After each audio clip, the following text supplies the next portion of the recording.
Hey everybody, my name is Martin Hall. I like this product greatly. It's simply a small sensor that fits on top of the club, and it does a number of things. It measures the speed that the putter's going at, it measures the length of the stroke, and most importantly it measures the rhythm of the stroke.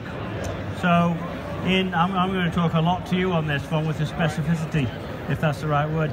So the question with Dr. Frank was, can you, and this wasn't a setup, the question was, can you change someone's motion? An expert in education, theorizing, saying that it's really hard to change some sort of neuromuscular impulse of how you hit the ball. It is difficult, but I think to change it, yes you can, but you need feedback. You have to have accurate feedback. I think with accurate feedback you can change motion, you can change habits. Now, where do you get feedback from? It can be from the golf ball, it could be from ball flight, it could be from contact, it could be from video, it could be from technology. We have a lot more technology now than we've ever had. So in putting, here's some interesting statistics for you, Doctor. In putting, the direction the ball goes in, this is known fact, the direction the ball travels in is about 80% the face angle when you hit the ball and 20% the path, about 80-20. Now most people know that,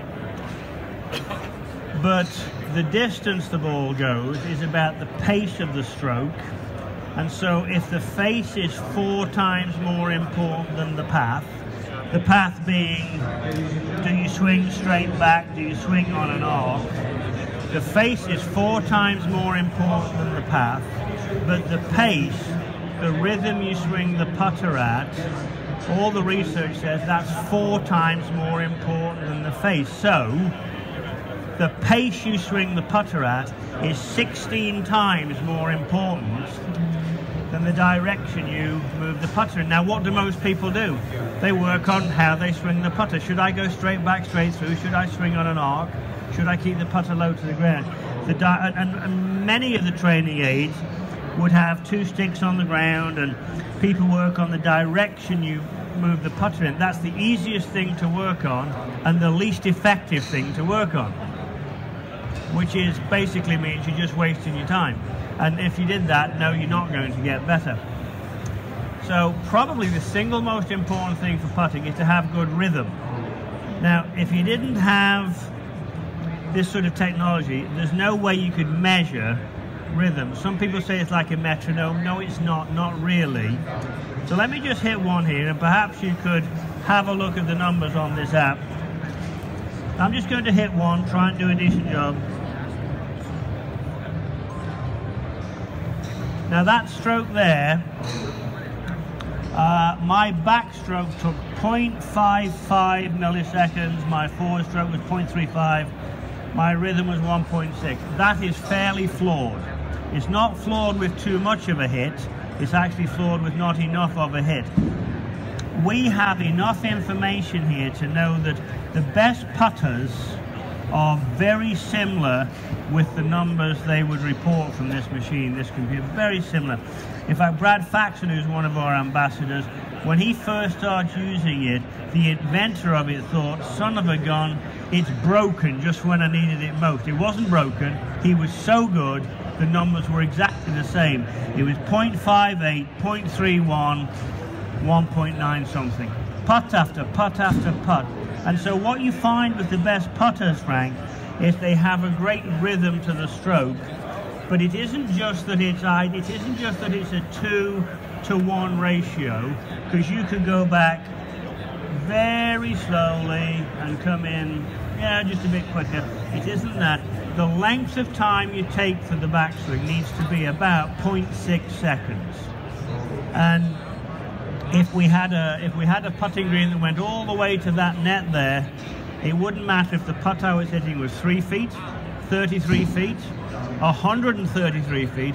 The rhythm, the time elapsed would still be 0.6. That one took too long going back. But the great thing about using this device is in short order you can calibrate your putting stroke. Now how often should you calibrate your putting stroke? Every day. How often the tour pros calibrating the putting stroke with a machine like this? Well, there's only one like this actually, every day. So a few minutes using this every day would definitely give you a sense of what's a good pace to swing at. So I need somewhere in between those two.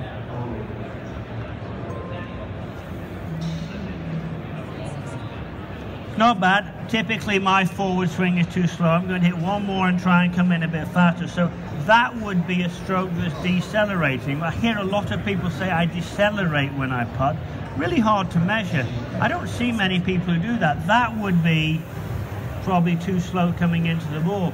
But people think they decelerate, and more often than not I would see this. This is the sort of the yippee move where the backswing takes a long time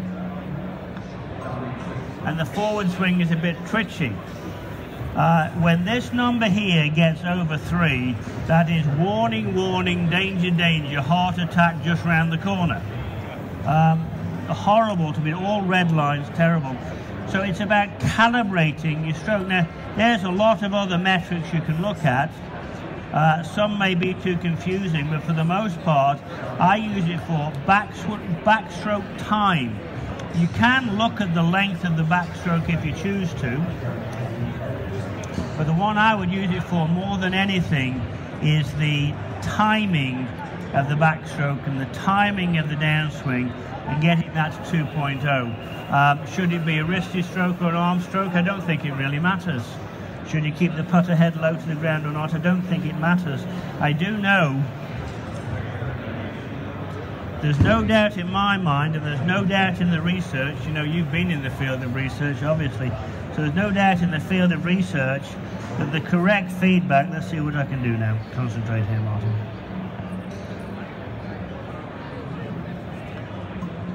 Still too slow, it's going to be too slow.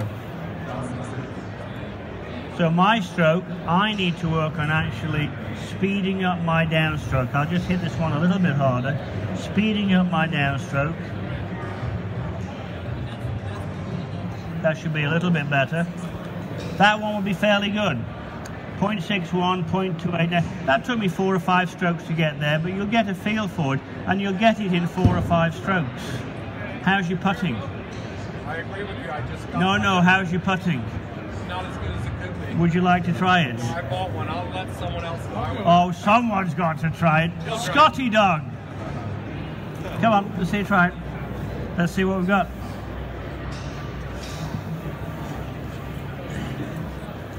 You know, the other thing that this is a wonderful product for, it's not just for putting. It's for chipping, it's for pitching, it's for all the shots. You know, anything under 50 yards, the ratio probably would be about 2 to 1. Anything over that, it's about 3 to 1. How's your putting? Compared to yours? Oh, well, you know, I wouldn't compare it to mine. Well, let's have a look. Just take your setup if you would. You need to keep the end of that still for just about 3 seconds before you putt. You can't wiggle around. And just go ahead and putt.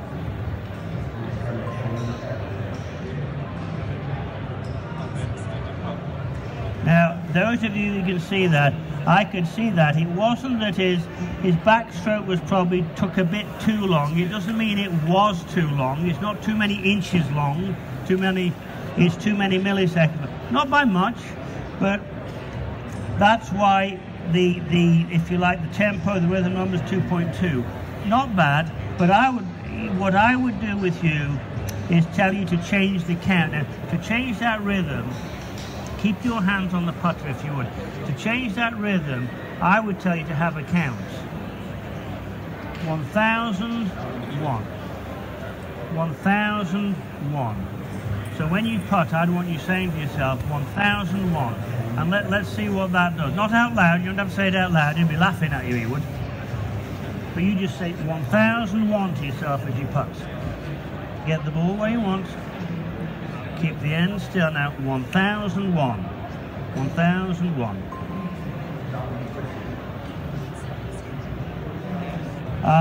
You slowed down your forward stroke, but you also slowed down the backstroke. So the speed at which you would say 1000 in your head, I want you to say it faster. So you could say 1000, or you could say 1000. I'd want you to speed that up a little bit. 1001. 1001. 1001. Pretty close. Forward swing was a bit fast. Whatever you felt in the backswing, though, you can see the yellow light there, green light, whichever it is. I'm colorblind, can't tell. But whatever you internalize there, that's the speed your backstroke should be. And of all the metrics here, what we found is the most important one to get right is the amount of time your backswing takes.